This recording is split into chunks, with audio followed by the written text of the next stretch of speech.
आपकी आवाज, mic. Last के छोटे छोटे 2 सवाल। पहले हमें पता था कि मोदी जी का इस बार अमेरिका में प्रोटेस्ट होने जा रहा है। उनको झंडे दिखाए जाएंगे, पोस्टर दिखाए जाएंगे, गो बैक मोदी।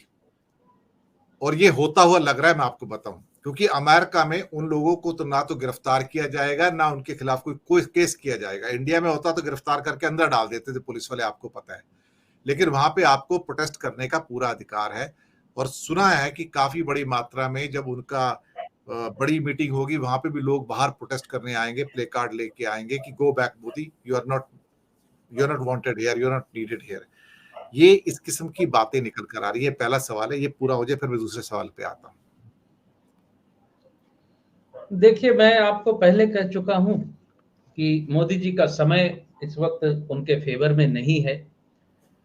वो इस वक्त उनका अपना घर ही उनके कंट्रोल में नहीं है और वो बाहर कंट्रोल करने की कोशिश कर रहे हैं, या शायद घर वालों को प्रभाव में लेने के लिए कि मेरी अभी भी मेरा कद इतना बड़ा है, मैं अभी भी वैसा ही हूं जैसा था। इस तरह के मैसेज कन्वे करने के लिए वो इस तरह की यात्राएं भी शायद इसमें रख रहे हैं। लेकिन मोदी जी का समय जो है उनके फेवर में नहीं है। इस वक्त उनका उठाया हुआ हर कदम उनके लिए लगभग बैकफायर करता ही नजर आ रहा है। इस वक्त उनको वो सफलता, वो यूफोरिया उनको नहीं मिलने वाला वापस, जिसके वो सुनने के आदी रहे कि मंच पे खड़े हुए और चारों तरफ से गगन भेदी नारे लगने लगे।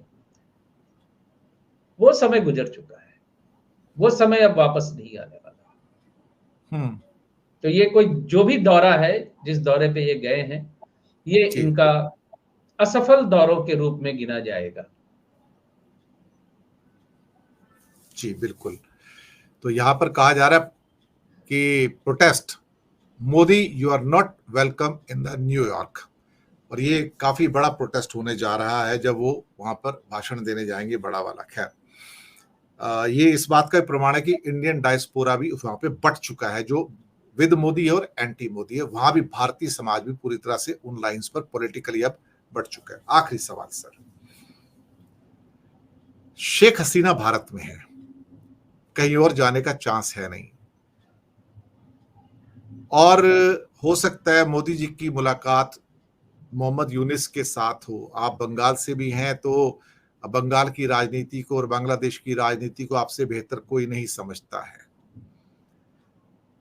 और बांग्लादेश के संबंध भारत से बिल्कुल बिगड़ते चले जा रहे हैं, और अमेरिका ने तुरंत उनको $200 मिलियन की मदद भी कर दी है, क्योंकि यूनिस तो अमेरिकन आदमी है देखा जाए तो ये हालात जो बांग्लादेश के साथ बिगड़ रहे हैं हमारे, और बांग्लादेश पूरी तरह से अमेरिका और चीन की गोद में जा चुका है इस समय, तो हमारे लिए तो एक और दुश्मन पैदा हो गया। बल्कि अब तो कुछ अमेरिकन विश्लेषक जो हैं, जो वहां के एक्सपर्ट्स हैं, अब वो ये कह रहे हैं कि भारत को टेम करने का अमेरिका का प्लान अब वाया पाकिस्तान नहीं होगा, वाया बांग्लादेश होगा। और ये सारी की सारी चीजें निकल के आ रही हैं। और शेख हसीना जितना लंबे समय तक भारत में रहेगी, उतनी ज्यादा बांग्लादेश के अंदर भारत के प्रति दुश्मनी या घृणा बढ़ती चली जाएगी। आपके सितारे इस बारे में क्या कहते हैं सिद्धांत जी? बात यह है कि जब मैंने बीज बोए थे 2014 से लेकर 2019 तक, 19 से 24 तक, जो बीज मैंने बोए थे, गलत और सही, जो सही बीज बोए थे वो तो फल के रूप में हाथ में आएंगे, और जो गलत बीज बो दिए थे अपनी ताकत के नशे में, अपनी सत्ता के नशे में, तो उसके जो कड़वे फल निकल के सामने आएंगे वो भी मैंने ही काटने हैं।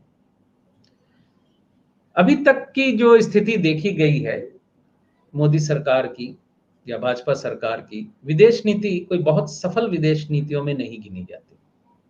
विदेश नीति इनकी कोई बहुत अच्छी, कोई भी राजनीतिक विश्लेषक, समर्थक की बात छोड़ दीजिए, न्यूट्रल राजनीतिक विश्लेषक ये नहीं कह सकता कि विदेश नीति में ये काफी सफल रहे। जैसे इनका भी हाल में यूक्रेन जाना भी रशिया को भड़काने जैसा था। ये अचानक इस वक्त यूक्रेन क्या करने गए, रशिया भड़का है उससे। अब ये 1-2 दिन में ये बातें सामने आती नहीं है। हंसी की बात, आश्चर्य की बात मैं आपको बताऊं, जो शायद आपने अभी तक ना सुनी हो।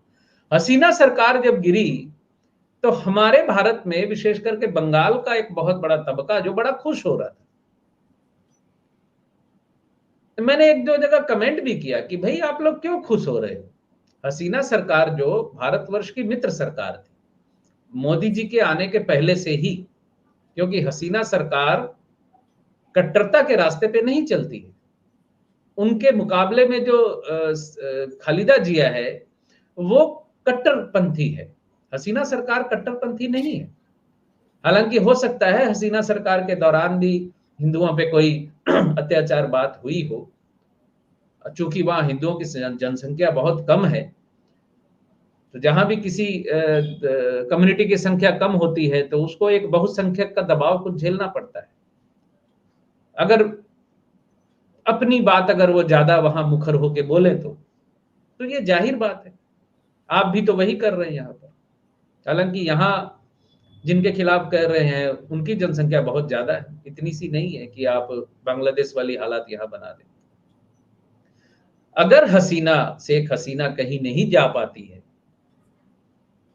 तो आने वाले समय में भारत के साथ बांग्लादेश के संबंध और बिगड़ने ही वाले, सुधरते नजर नहीं आते।